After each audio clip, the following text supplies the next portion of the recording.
Ladies and gentlemen, would you please rise for the arrival of His Excellency, the Right Honourable David Johnston, Governor General of Canada. Mesdames et Messieurs, veuillez vous lever, s'il vous plaît, pour l'arrivée de Son Excellence, le Très Honorable David Johnston, Gouverneur Général du Canada.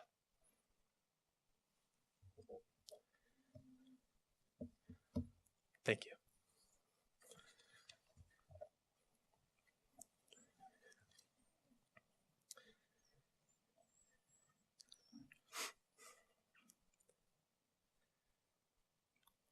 Good evening, Your Excellency, ladies and gentlemen. My name is John Stubbs, and I'm the President of the Board of Directors for Volunteer Toronto. I'm delighted to be your host for this evening. Tonight, we come together not only to celebrate International Volunteer Day and the end of the United Nations International Year of the Volunteer +10, but also to shine a light on the individual volunteers that give this day meaning. It is an opportunity to celebrate the positive impact volunteers have on our community. Volunteer Toronto, in partnership for the Centre for Digital Storytelling and funded by Trillium Foundation, has undertaken an exciting initiative to publish the stories of individual volunteers. These stories, as you will have an opportunity to experience this evening, are compelling narratives showcasing unique lives. I promise that you will leave here tonight with new perspective, empowered to envision a wonderful future for our community.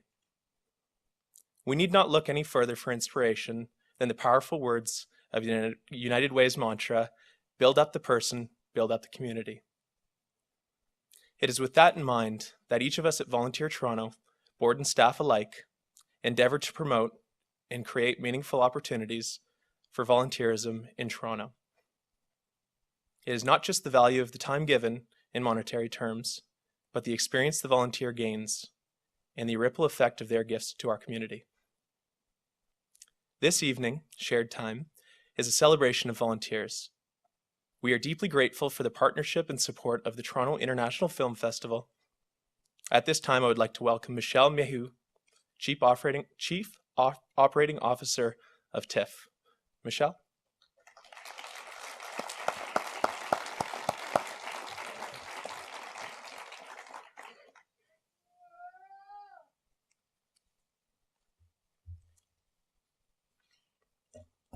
Thank you, John. Good evening, everyone. My name is Michele Maheux, and I am the Executive Director and COO here at TIFF, as John said. I'm delighted to be welcoming you here for the very special event for tonight, and we're thrilled that our friends at Volunteer Toronto chose to host tonight's celebration in our new home, TIFF Bell Lightbox. Now, even though the building's been open for just over a year, I still am fond of calling it new because it was a dream that was over a decade in the making. And as most of you know, while we are best known for that certain event we hold each and every September, TIFF Bell Lightbox gives us the opportunity to showcase all that TIFF has to offer 365 days a year. As you can appreciate, our ability to provide films, exhibitions like the Grace Kelly Show downstairs, workshops and learning activities for all ages for film lovers takes a lot of work. And while we are exceptionally proud of the 150 full-time and 650 part-time and seasonal staff that help us each and every day bring TIFF programming and offerings to thousands of visitors, it's the nearly 2,500 strong volunteer base that serves as the heart and soul of who we are at TIFF. By the end of 2011, we estimate that our team of friendly, dedicated, knowledgeable, and passionate volunteers will have donated more than 85,000 hours of work at more than 4,000 events. They have served as the true ambassadors for this organization for 36 years, and we couldn't be more proud of their accomplishments, efforts, and commitment to our mission to transform the way people see the world through film. Additionally, we are very fortunate to have a very diverse, skilled volunteer board of directors and campaign cabinet, who under the leadership of our board chair, Paul Atkinson, guide and advise our management team, and we thank them, and I think some of you are here, for your ongoing commitment to TIFF's mission and vision. When Volunteer Toronto approached us to potentially partner on this exciting and important event, we felt that it was a perfect match Volunteer Toronto has been a great resource and friend to TIFF for a number of years, and we are delighted to be playing a part in tonight's celebration, marking the end of the UN International Year of Volunteers +10 and International Volunteer Day. In addition to our friends from Volunteer Toronto, we are absolutely thrilled to welcome His Excellency, the Right Honourable David Johnston, for the first time to our home. We hope you come back often. I'd like to thank you all for joining us here this evening. Thank you especially to all of our volunteers who are here this evening. We couldn't do what we do without you day after day. I know we're in for a wonderful program, and please be sure to come back and visit us here at TIFF Bell Lightbox. Thank you and enjoy the evening.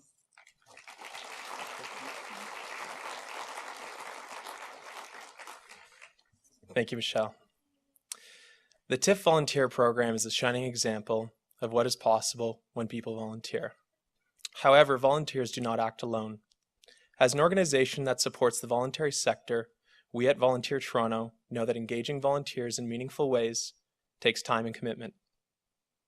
That commitment is apparent not only in the number of volunteers TIFF engages every year, but in all the smiling faces I wish I could see right now as the light is in my eyes, but I was going to say all the smiling faces I can see. So I'll assume that they're smiling because they were around the wine. Building further on the contribution of volunteers, I would like to introduce a lifelong volunteer, community supporter, and the Executive Director of Volunteer Toronto, Deborah Gardner.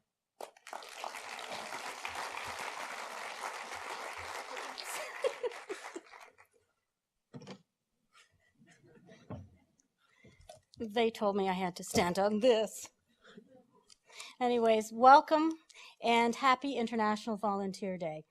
Some of you may not know, but this is the first time that the United Nations has declared a day on the anniversary of a day that was declared before.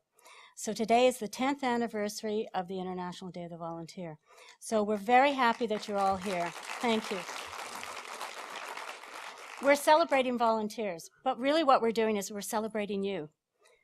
I'd like you to look to someone to your left, and now I'd like you to look to someone to your right. You're looking at a volunteer. Over 1 million people in Toronto volunteer in the past year. They've been in hospital hallways, on sports fields, in the classroom, on a march, and by the bedside of a palliative patient. Lives are impacted every day and every hour by volunteers who give of their time, share their experience, and share their skills. This daily demonstration by ordinary people, people like me, people like you, have an extraordinary cascading impact as we build towards a civil society. It is volunteers that are making the difference. And it makes me very optimistic at this time when volunteerism is facing considerable challenges in Toronto. I know because of the volunteers I see before me that volunteerism will continue to thrive in Toronto, in Ontario, in Canada, and dare I say across the world. I would like to talk to you briefly about Volunteer Toronto. We see ourselves as a connector, connecting people to volunteer opportunities. In fact, if you go on our website on any given day, there are over 10,000 volunteer opportunities posted. So there's always an opportunity for you to commit to your community. We're a convener, bringing people together like tonight, who are of like mind, who want to work together to change the cultural paradigm, to contribute to people being included and counted. We're a catalyst. As an organization, I hope we're seen as a leader of change. But all volunteers are agents of change. We just are fortunate enough to be able to bring people together and work on change in our communities. Tonight is the convergence of those three things. So I hope you enjoy this evening and celebrate with us the work that you do, our friends do, and volunteers across the country. So enjoy tonight.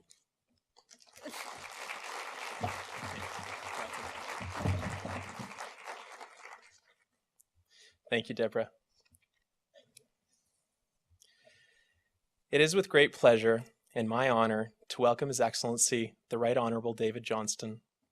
He has been a strong national voice in support of volunteering as an integral part of a civil society. Throughout his life, the Governor General has demonstrated his commitment to giving back and has been an exemplary role model for our national community. I would now like to invite His Excellency, the Right Honourable David Johnston, to say a few words. Je voudrais maintenant inviter Son Excellence, le très honorable David Johnston, à vous adresser la parole.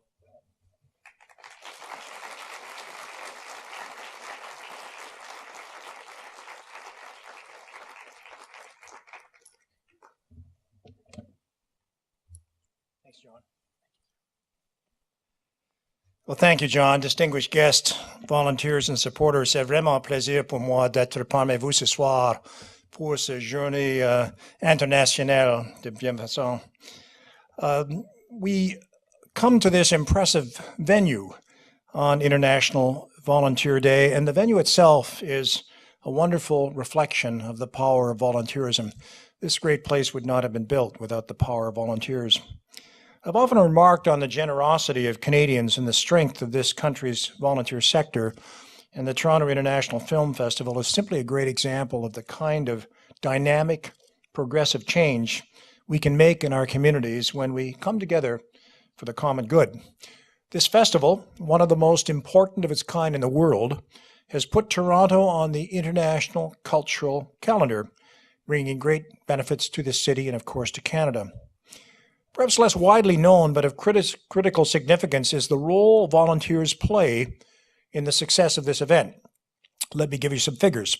Last year, more than 2,000 volunteers gave more than 54,000 hours to the festival's many initiatives, and organizations such as Volunteer Toronto are the instruments that connect the people of the city with event organizers. As a result, thousands of Torontonians are benefiting from profound and formative volunteer experiences. The spirit of volunteerism that you have helped ignite in this city has supported and enabled many successful events. I can sense this energy in the room tonight. And I know that volunteers have played a key role in transforming this community for the better. This used to be known as Toronto the Good. It still is the Toronto Good, the good insofar as volunteers are concerned.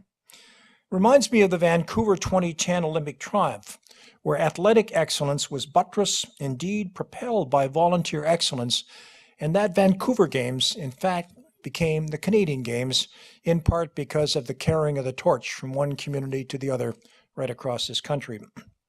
Let me go even further and suggest to you that the volunteer work being done in and of itself is in fact transforming this community and our country one person at a time, through this wonderful reciprocity of giving. To explain this reciprocity of giving, let me quote Jean Vanier, who has done so much to raise our consciousness of the nature of caring, and it's important to our society. On my bedside table, reading at the moment, is a recent biography of Georges and Pauline Vanier, Georges Vanier was the Governor General of this country about 50 years ago, and their son, Jean Vanier, grew up in a very caring volunteer home and went on to do important work with the L'Arche community in Paris for disabled adults. Jean Vanier once said, "Society is made up of individuals, and as we open up to others and allow ourselves to be concerned with their condition, then the society in which we live must also change and become more open. We will begin to work together for the common good." What I find striking about this idea is the emphasis it places on each of us as individuals. We must open up ourselves to others and allow ourselves to care before we can hope for positive change in our communities. This emphasis on each one of us points to an important aspect of the reciprocity of giving, namely that giving changes us. Implicit in the idea of volunteerism as we know it is the notion that of giving our time and energy to another person or charity, and certainly this giving to is at the core of volunteering. But in the act of giving, fundamental needs of the giver can also be nourished, and the giver also becomes the recipient. One of our most basic human needs is to be connected to others, to be part of something larger than oneself. And the act of giving often has the reciprocal effect of connecting the giver to a cause, a community, a movement, and thereby nourishing that basic need. I'm of an age where I now read to my grandchildren. We have 5 daughters and 8 grandchildren. My grandchildren call me Grandpa Book because I always bring a book and read to them.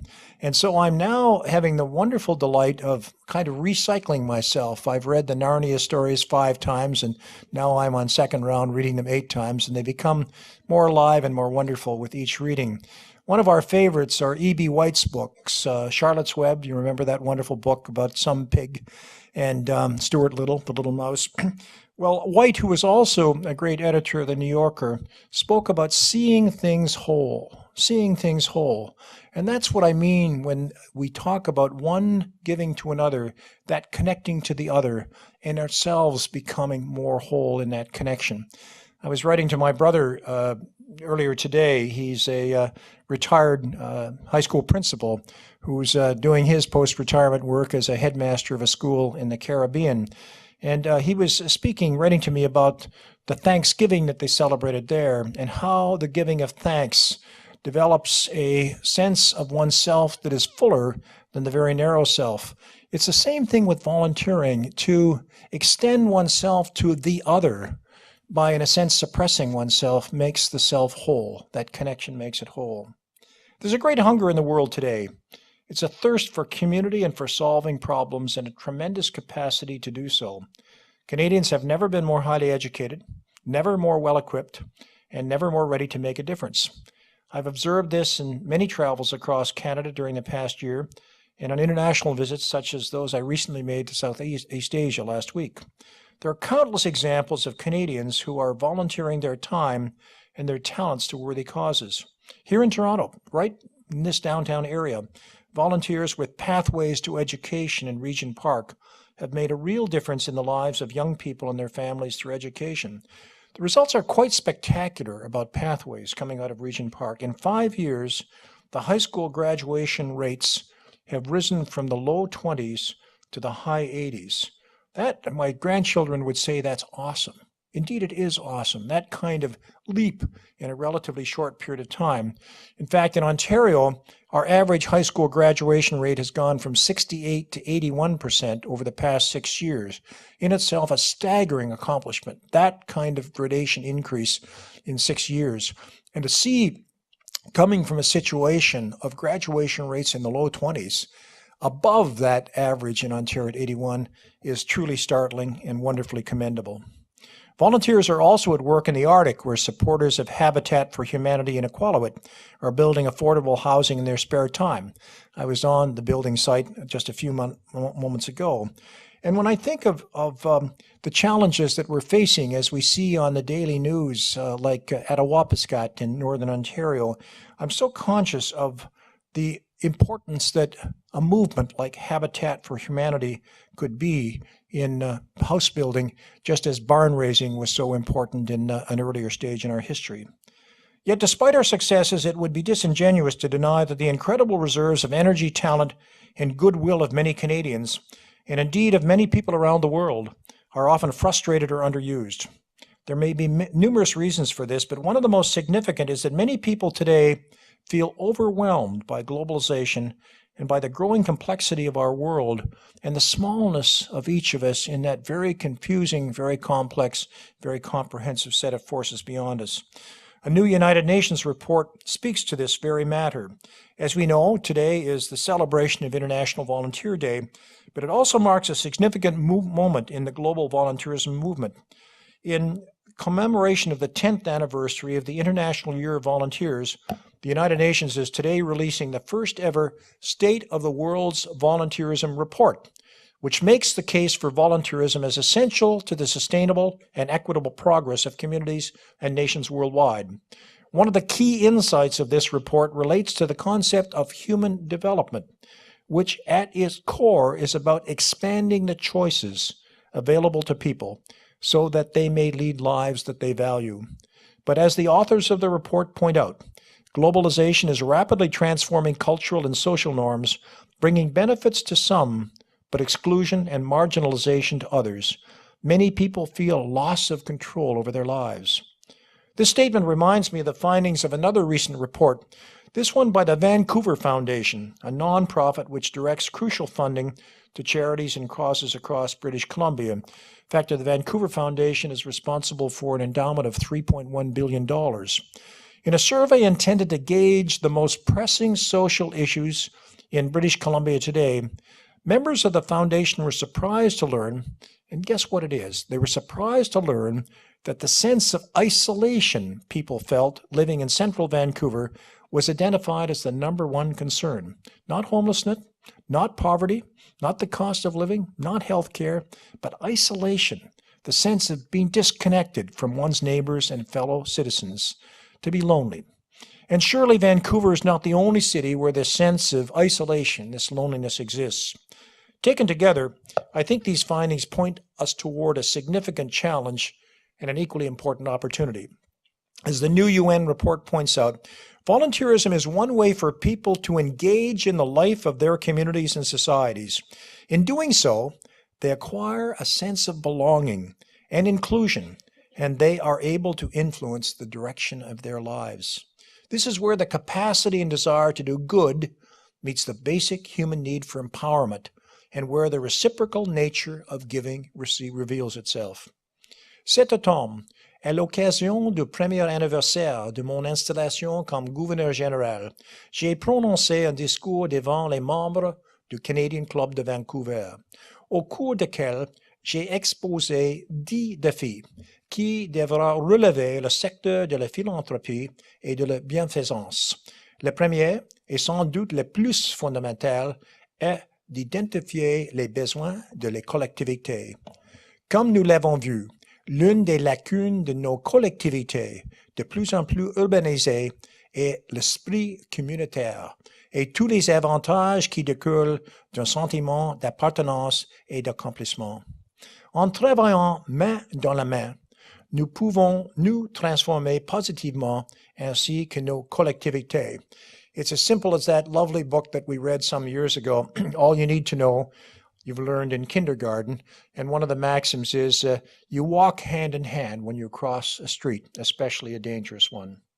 As the late writer and activist June Callwood, again, who did so much of her work just within a 5 or 10 kilometer radius of this very place, once said, great consideration for another, that's what's going to save the world.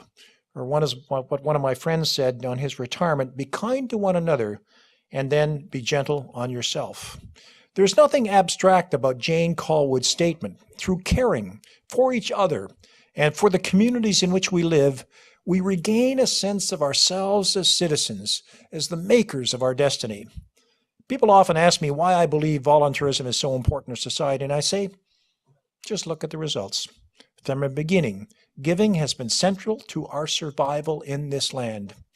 The early settlers of Canada fully understood the extent of their dependence upon one another. Samuel de Champlain, our first Governor-General in all but name, said that the settlement of Port Royal would not have survived its first winter in 1605 were it not for the generous help of the local First Nations. They helped to feed the starving settlers. They brought them fresh meat, and they also brought them a form of tea made from spruce needles, which in fact countered scurvy, which would have decimated the entire community in its first year. In time, wave upon wave of immigrants would arrive, working together and relying upon one another in the hopes of a better life for their children. And we became a nation of barn raisers, neighbors helping neighbors.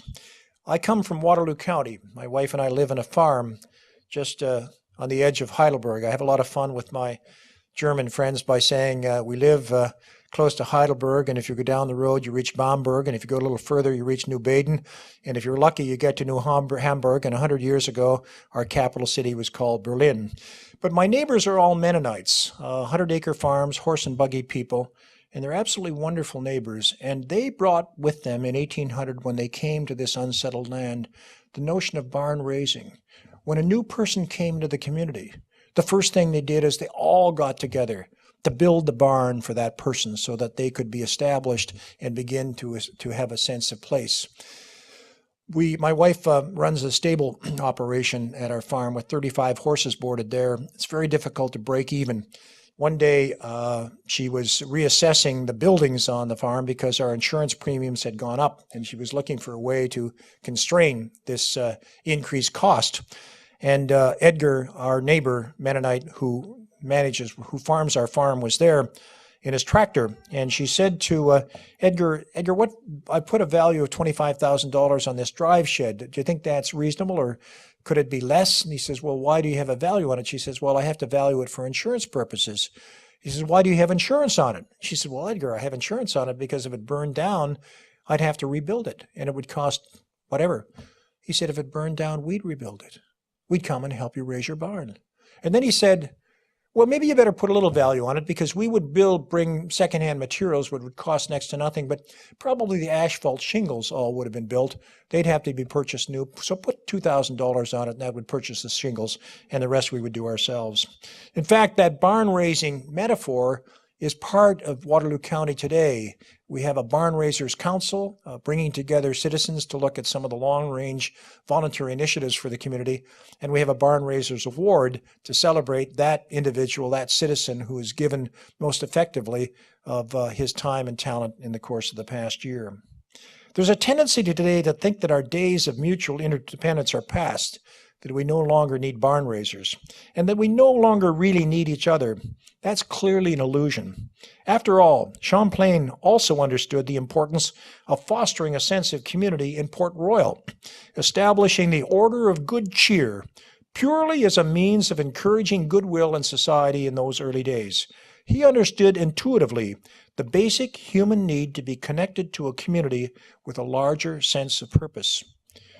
Nos conditions de vie actuelles ont évidemment changé en 400 ans, mais je crois que nous avons toujours autant besoin les uns des autres. I've been so fortunate throughout my own life to have been touched time and time again by acts of caring and generosity that have allowed me to grow and develop as an individual, and I see it in my children and my grandchildren. And I'm equally aware that I and my family have a duty to give back, to answer the call to service by endeavoring to help others. Well, let me end these remarks by saying, if you remember nothing else of what I say this evening, please remember these 6 words. Thank you for what you do. And if you have room for a little more, add 2 more every day. Thank you for what you do every day, because this spirit of volunteerism and caring not only lifts our own community, but establishes a culture of caring right across the country. My installation address was entitled A Smart and Caring Nation, A Call to Service, and it had 3 pillars: the family and children, learning and innovation, and philanthropy and volunteerism. I want to thank the many volunteers who've given so much of their time, talent, and energy to this great community, Toronto. And I want to thank the supporters and organizers of Volunteer Toronto for all your efforts day in, day out. By promoting volunteerism and connecting people with the opportunity to give of themselves, you're acting as a catalyst for an even greater change in our society. The change is needed, and it is possible. Let me leave you with my 2 favorite lines from George Bernard Shaw. This little couplet goes this way: some people see things as they are and wonder why. We dream of things that ought to be and ask, why not? Merci.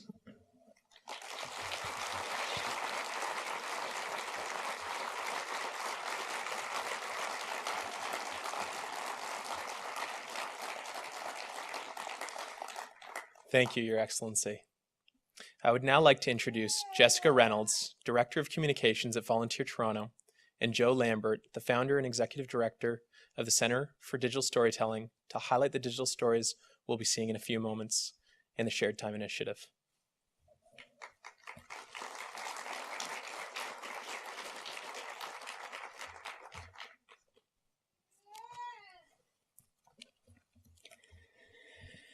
Good evening, my name is Jessica Reynolds. It is such a pleasure to be here tonight. The stories being presented as a part of the SharedTime initiative mark a turning point in the way we show and grow our social impact and civic engagement, as individual organizations and together as sectors working towards a common goal. The nonprofit and voluntary sectors are awash with reports, statistics, and data sets. We know, according to the Survey on Giving, that approximately 11.8 million Canadians gave their time in 2007. What is not on any survey or record is the experiences of those volunteers, what they gave beyond time, and what they received in return. We have words and numbers to quantify, but we have had no narrative to voice what lies at the very heart of volunteering: human connection. Shared time is a chance for us to change the communications paradigm, from the top-down broadcast model of yesterday to the reciprocal model of tomorrow, by engaging our greatest allies, volunteers and their beneficiaries, as ambassadors in the effort to create a better world. We'll do this by hearing their voice and sharing in their stories. And how we'll do this, well, I'll refer to Joe Lambert, the expert in this area, the Executive Director for the Center for Digital Storytelling.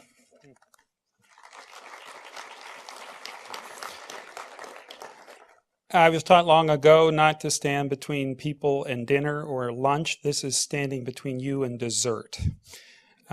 These sweet little morsels of stories come out of the hearts of a group of volunteers that work in this community, and it's a way for the soul of their commitment to manifest in very short stories.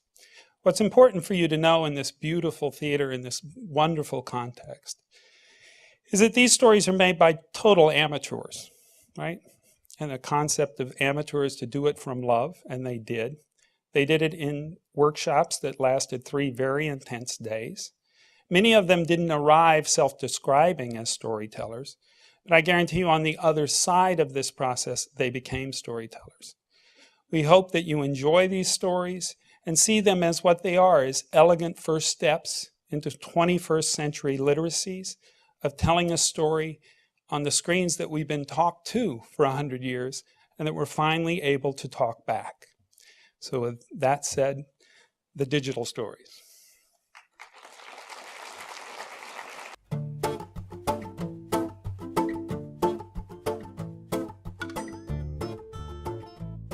I've always wanted to have a cat, a little animal to come home to at the end of a long day. Another heartbeat in the house. But I'm not ready for the 15-year commitment. And then a few years ago, I came across an ad for Annex Cat Rescue. Volunteer foster homes were needed for rescued street cats. Now this sounded exactly like what I wanted, the opportunity to live with cats on a short-term basis. And the ad included the magic words, "No experience necessary." So I contacted Annex Cat Rescue and signed up right away. Over the years, I've cared for several different cats. Baxter was my first foster cat, and he is a sweetheart. He would greet me at the door when I arrived home from work every day and would take every opportunity to sit near to receive love. And if I was away for a couple days, he would be all over me, following me from room to room in my tiny apartment. Shasta was another of my foster cats. She's timid and shy, but during the evening, she would come to me to get her face rubbed. When she really got into it, her purr would sound like a car motor, and she would start drooling. It created a bit of a mess, but it was pretty adorable.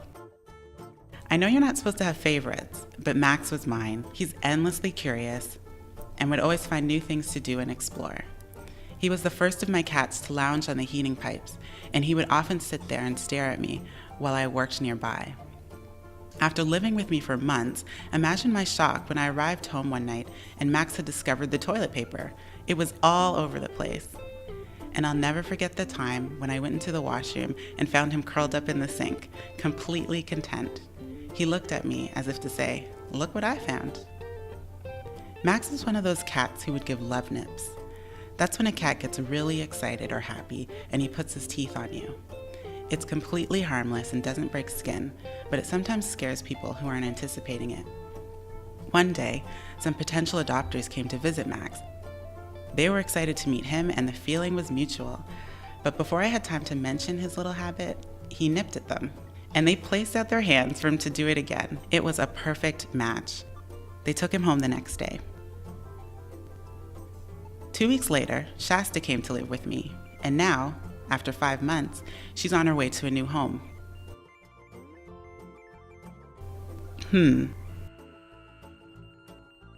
I wonder which cat I'll have 15 years from now.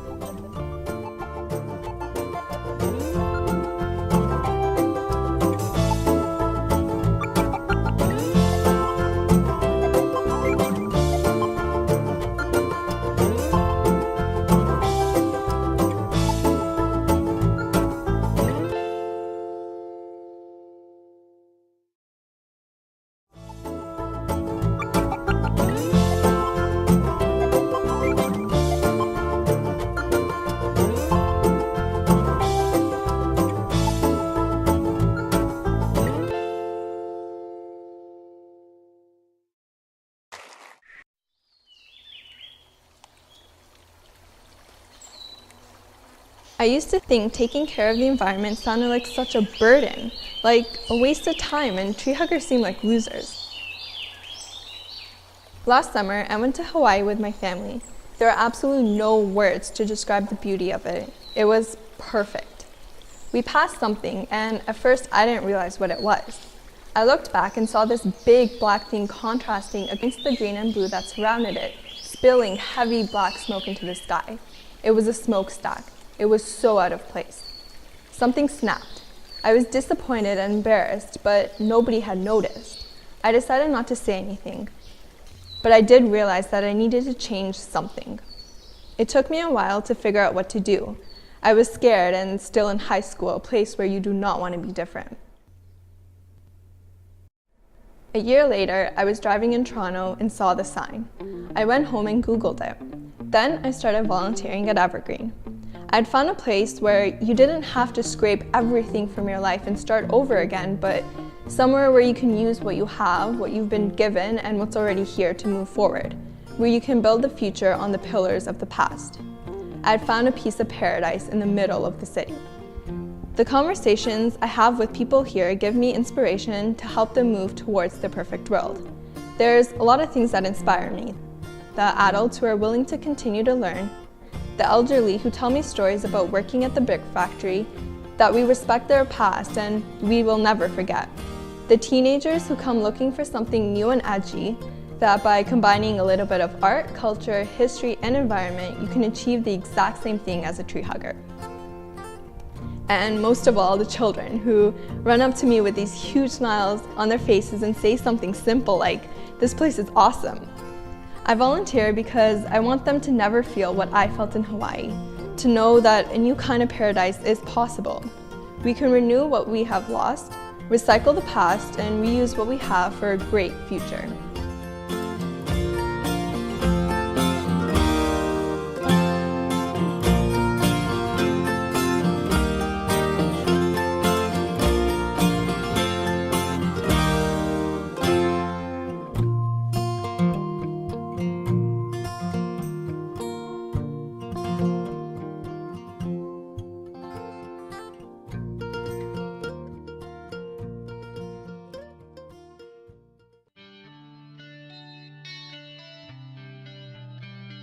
They told me that after school, finding a job would be easy.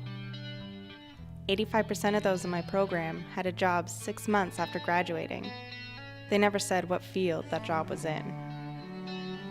When I began my job hunt, I quickly became lost in the masses of other applicants. Invisible and undeserving. In school, I studied public relations and media communications. I wrote press releases and boilerplates and learned the specifics of media relations and special events. When graduation came around, it seemed like all I had were opportunities. But after a year, I was still looking for a job in my field.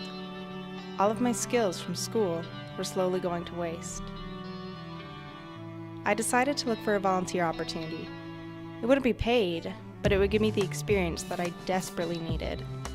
I sat down at the same computer where I had sent out numerous resumes and started my search. There were a lot of events that I could have volunteered for. One of the many runs or walks for an incredibly deserving cause. But I wanted to do more than just show up the day of and hand out a t-shirt. That I know how to do. Then I found the Kanda Mathari Education Trust. They give children from the Mathari slum in Kenya the opportunity to attend high school through scholarships. And we're looking for a PR media relations person for an upcoming event. I sent in my resume and got a response within a day. I'm building on my existing skills of writing and media relations, and I'm working on projects in social media, Twitter and Facebook. I've never met any of our scholars, but as I take on more responsibility and my involvement becomes more defined, I can relate to their desire to learn, their drive to succeed, and their ability to fully commit themselves, because who they are and what they've been given is special. Sometimes all we need is an opportunity.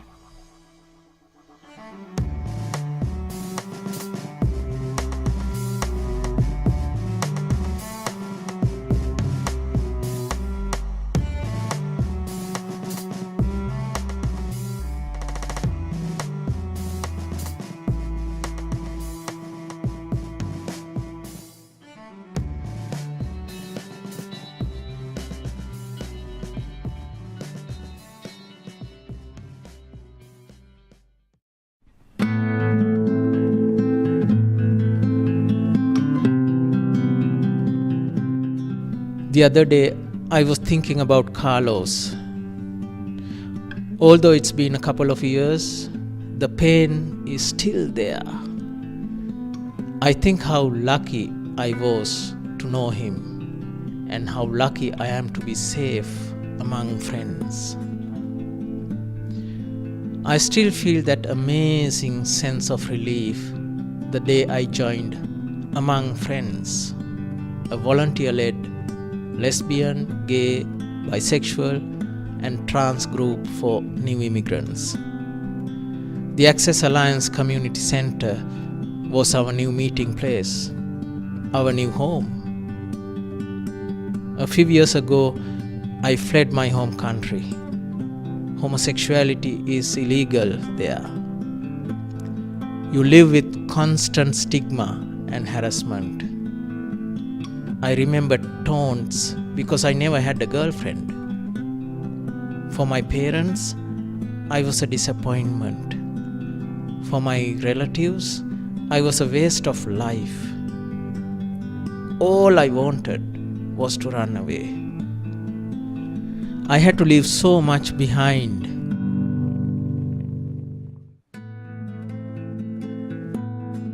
Coming to Canada, it felt like being born again. But I did not want to mix with people of my own community in Toronto, as I feared they would notice me. I felt stranded in an unknown world. At the Among Friends gatherings, we shared our stories. There was a sense of relief. We had all been confronted with different sets of challenges. We struggled to access housing, healthcare, and employment. Social isolation, racism, homophobia, and transphobia were common experiences. The workshops we led with the immigrant serving agencies were immensely empowering for me.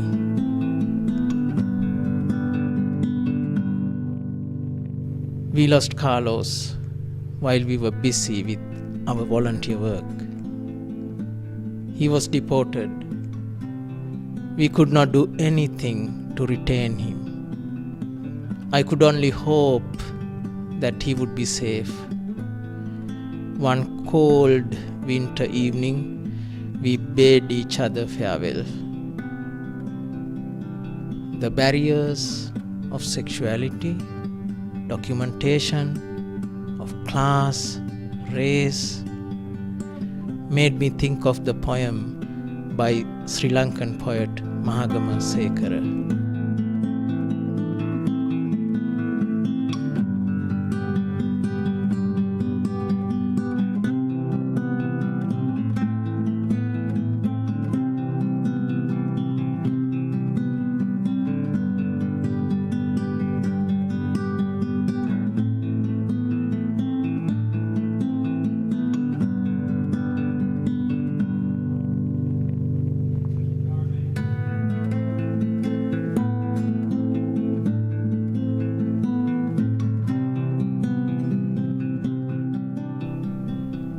As Carlos disappeared into his darkness, I suddenly found the meaning of Among Friends.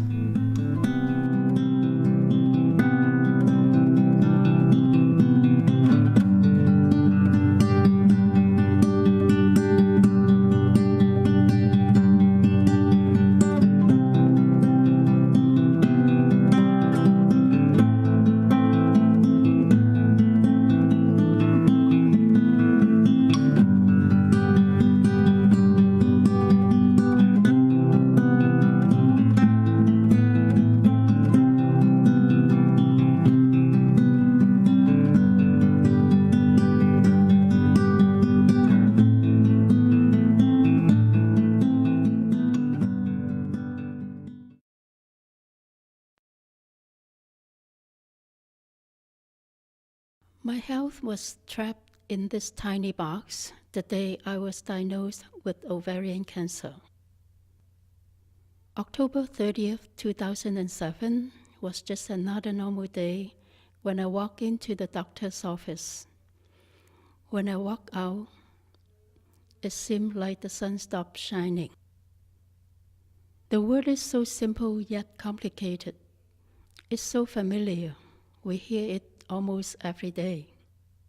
Yet so distant, I never thought it would happen to me. Am I going to die? I talked to my best friend for a few hours, hoping it would calm my distress, but nothing she said seemed to ease my fears. So I started searching the internet. I got a lot of information from the Ovarian Cancer Canada website. Most of what interested me was the survivor stories. They are so comforting to read. Even though I was terrified, I didn't have much time to be scared. I went through surgery, radiation, and chemotherapy. Chemo was a horrifying experience. Nausea, vomiting, hair loss, numbness. It's like being trapped in the bottom of a deep cave, lonely, helpless. It was the warmth and caring of the volunteers and staff at the cancer center that got me through the long, dark days. I remember after surgery, I was so weak that I couldn't even get out of bed by myself. The side effects were so bad, I had to stay home almost all the time. Now I am recovered.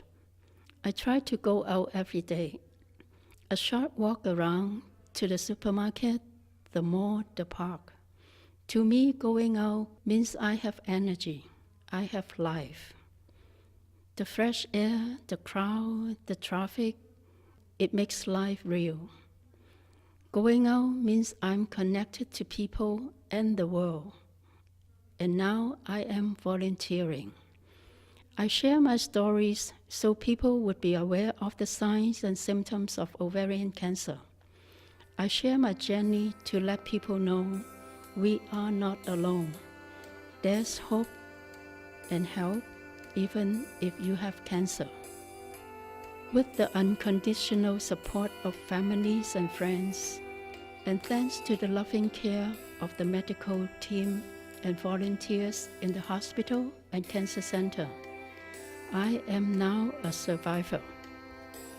I just keep going, living as fully as I can, every day, taking it slow, one day at a time.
The air is cold and biting. With the wind chill, it feels like -30. It's the kind of cold that there is little defending against. It simply rips through your clothing like a knife through paper. I'm lying on the road, in the middle of one of the busiest intersections in downtown Toronto, and it too is cold and hard. I check the traffic lights, 20, 19, 18. Being on the ground, with cars on all sides, is mildly unnerving. Even while under the protective eye of the Toronto police, who stand off to the side, watching. The stream of pedestrians stepping over and around my body does nothing to comfort me. Check the lights again. 12, 11, 10. Despite the cold, I must work my camera, which means my hands must be exposed, which means my hands have lost all feeling from the wind, and keeping them steady is near impossible. My lack of sleep over the last 3 days is not helping any aspect of this situation. 3, 2, 1. I get up and run back to the corner. If you're thinking that scenario sounds anything less than pleasant, you'd be entirely right. But if you're thinking that it sounds like anything less than the most meaningful action I've ever taken part in, you'd be wrong. Looking back at my first and second years of university, times marked by intense feelings of dissatisfaction, by a lack of purpose, and by a desire to walk away from it all, and comparing them to my feelings while lying at Yonge and Dundas, it may be hard to fathom how the jump between the two came about. The easy answer is my work with Oxfam, for it was through that work that meaningless essays were replaced by fundraising events, that unfulfilling lectures were replaced by rich and deep outreach conversations, with educational opportunities, with political advocacy, and with an ever-expanding Ox family. It was through Oxfam that I was given a deep sense of meaning and direction, two things school had simply failed to offer. As incredible as those experiences have been, however, meaning and direction will only get you so far in -30-degree weather. No, what was needed to end up on the ground that day was outrage. What do we want? Action! When do we want it? Now! Who do we want? Action! Who do we want it? Now! Outrage at seeing, in video form, how effective AIDS medication was, at learning that Canada had the opportunity, through Bill C-393, to provide generic versions of these drugs, at low cost, to those in need around the world. Outrage at learning this opportunity was not being taken. Outrage at a failure to act. Outrage at a failure to save lives. Yes, it was outrage that made me lie down in the cold. And it is outrage that will keep me doing so until changes are made.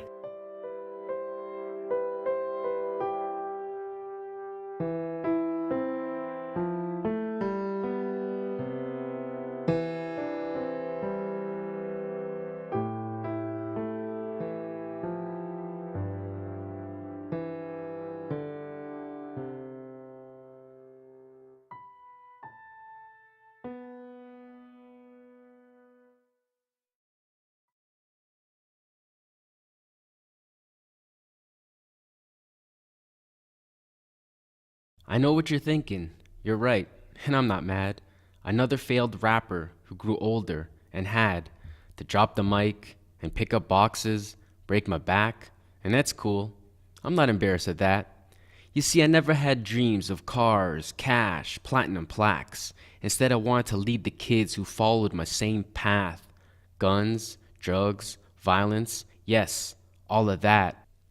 It's an option for us in school, like English, history, math. Because our English is broken, history shows mathematically we fail. Hit the bottle or hit the lotto, a jump shot or jail. So now I speak to the kids like a professor at Yale, and they feel my every word as if I wrote them in Braille. Week to week, I speak to the kids at Rexdale, and they get me 'cause I get them. I understand, we both feel. You see, outside, I'm just another guy, a small fish on a scale. But inside here, you're on the outside, and in this pond, I'm a whale. Colossal, confident, every second getting stronger. At Pathways, I'm at home. They are the torch, I'm just the lighter. Brighter they shine, I win when they walk the straight line. If not, I'll make sure they're never left behind. You see, I'm sort of like an artist. Pathway Jamestown is my canvas. We paint a beautiful picture. Deep down, I'm proud. I'll be honest. I'm happy, not satisfied, because there's so much work to do still. Around here, gangs grow faster than trees, and the roots go uphill. So I cry when I hear another thug gets killed, 'cause that could have been a tree with fruits, instead cut down to make another bill. Damn. A role model? Me. No. Labels don't concern me. Instead, I try to get them to a point of a fruitful journey. I remember walking in, first day, every kid trying to learn me. Because I had the smarts, no book could ever turn me. 2, it's true, life lessons I've been through. Not a blueprint, but an example of maybe what to do. It's their choice, their path. I'll guide, not craft. I'll listen, we laugh. One day, they will give it back. To others like them, they play me. We are friends. They never look up to me. I'm on the same level as them. I'm not a volunteer. I'm just spending my time wisely. And the reward of giving that gives is more than enough. Understand me? So I know what you're thinking. You're right. And I'm not mad. You see, all this came about after I failed at rap.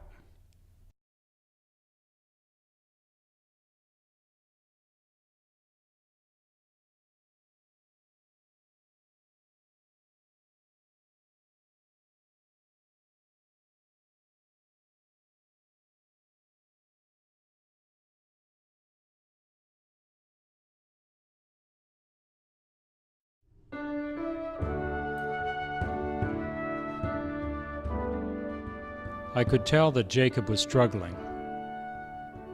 It showed in his face and in his body language. He had started our weekly conversation in English, carefully searching for the words, telling me about his parents and his youth. Suddenly, he spoke in Yiddish, his native language, but one which I don't understand. I could see that he was unaware of the change, so I said, "Wait, Jacob, you're speaking Yiddish. Please try again." But Jacob couldn't. Jacob has aphasia, the result of a stroke. The aphasia had once again hidden away the English he'd learned after immigrating to Canada some 40 years ago.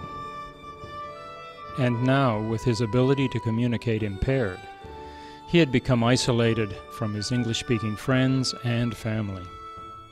So we carried on in Yiddish, Jacob describing his long, hard journey, at times steps ahead of the Nazis.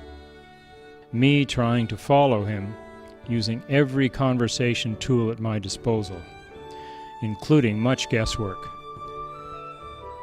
Well, we laughed at my failed guesses and celebrated each success. 4 years ago, I was tired. I had worked hard for many years. I was approaching retirement. Well, I prefer the word redirection, with no thought of the end of a journey or leisure activities or leisure suits. I knew that my career alone did not define who I was, but I was sort of lost as to what to do next. So I started Googling volunteer opportunities.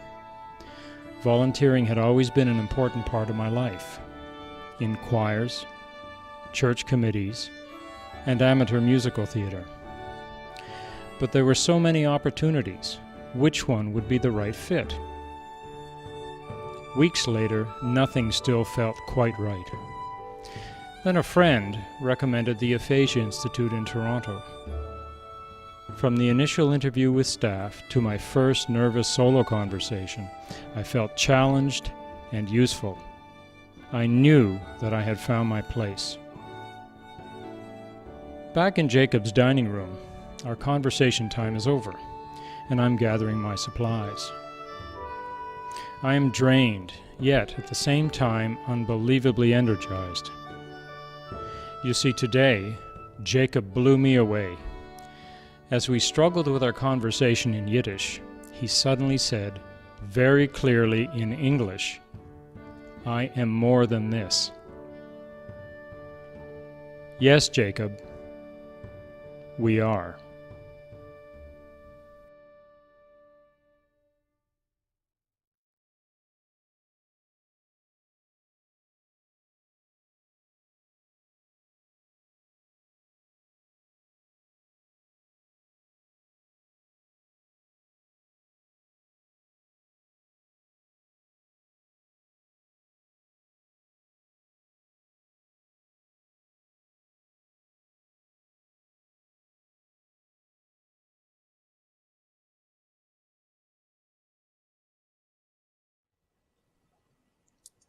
Well, I don't know that there's much to be said after that. You know, we all take different perspectives on the way we see things in life, and that, I think, is ultimately evidented in the videos that we saw here tonight.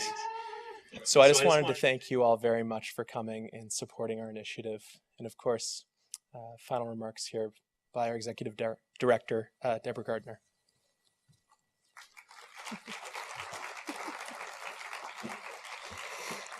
First of all, I would like to thank the storytellers for sharing their stories with us, and join me again.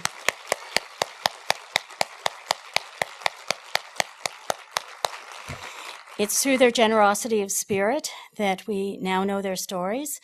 We will make sure their stories are saved and their stories are shared. Our goal is to be able to have stories all across the city about people who are volunteering. People like you and me who are doing extraordinary things every day simply by being connected with their communities. I would like to take the opportunity, though, to thank people at this gathering. First of all, to thank the Trillium Foundation of Ontario, which has made this project possible for a 3-year grant. And I would also like to thank the people who made this evening possible: TIFF, PricewaterhouseCoopers, and in particular James Temple, who was our advocate around this and a champion of volunteerism in the corporate sector, and Apex. I would be remiss if I didn't thank my very committed board of directors who volunteer numerous hours, not just to Volunteer Toronto, but to other organizations throughout the community. So thank you to my board. And as you know, in any event like this, there's lots done behind the scenes. And our staff at Volunteer Toronto rolled up their sleeves and have done a number of different things that they thought they couldn't do, but were asked to do and came through like champions. So I would like to acknowledge their efforts and their commitment, not just to this evening, but to the idea of volunteerism, to civic engagement, which is a part of their day every day. Thank you. So as we've seen these stories, it makes me think of a quote by Margaret Mead, an anthropologist that many of you are probably familiar with. And she said that a small group of committed individuals can change the world. Indeed, it is the only way it has changed.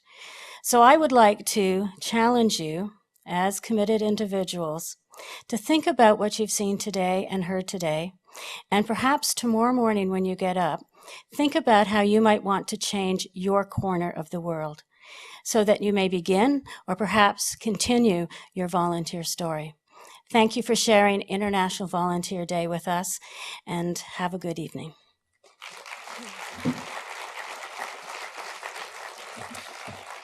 Ladies and gentlemen, would you please rise for the departure of His Excellency, the Right Honourable David Johnston, Governor-General of Canada. Mesdames et Messieurs, veuillez-vous lever, s'il vous plaît, pour le départ de Son Excellence, le très honorable David Johnston, Gouverneur Général du Canada.